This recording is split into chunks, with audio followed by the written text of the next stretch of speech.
Greetings. Just a quick word about food prep, a specific kind of food. Seeds, nuts, berries, dried fruit, and all of those things have something in common, and that is that they're dry.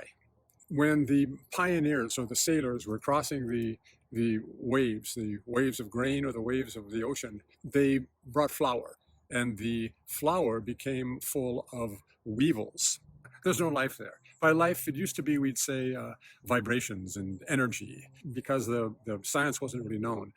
What's called life and energy and vibrations, it's enzymes. It's enzymes and probiotics, because probiotics are alive, and then enzymes are as if they're alive. With grains, you can soak them and they turn alive. Same thing with seeds, with pumpkin seeds and with sunflower seeds. You can sprout sunflower seeds. Even the ones that are shelled, you sprout them, they'll start to grow. Almost all of them in a pack. Generally just a few that don't germinate. And they get a little tail and start to have a leaf. That's nutrition.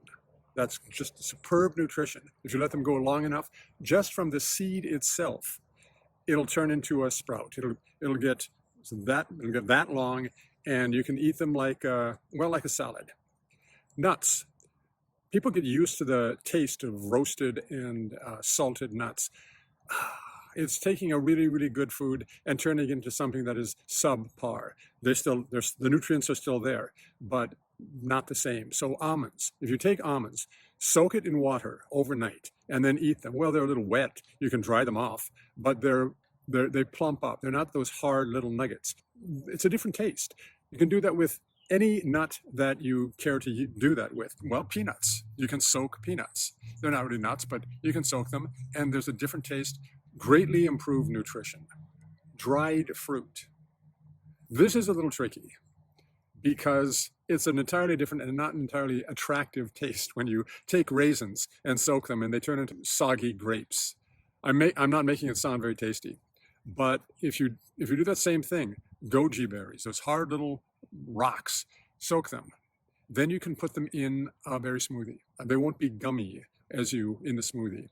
Things like figs and dates, apricots, you can soak them, just one or two, and you put them into the smoothie, and now you've got that much more added nutrition. Raw, dried fruit, not cooked, not pasteurized. You can eat them dry as snacks. I wouldn't eat too many because, there's that little thing is actually a big thing. It's dehydrated. How many apricots can you eat? Well, how many not dried apricots can you eat? 4 or 5? You can eat a lot of the dried ones, but it's an overload. It's like orange juice. I do not recommend it. Apple juice, I absolutely do not recommend it. You've taken all the juice out. It's got the nutrients. There's no fiber. So all that sugar goes into your bloodstream. It might as well be soda. The ingredients are, as it were, natural, but the insulin effect is pretty big.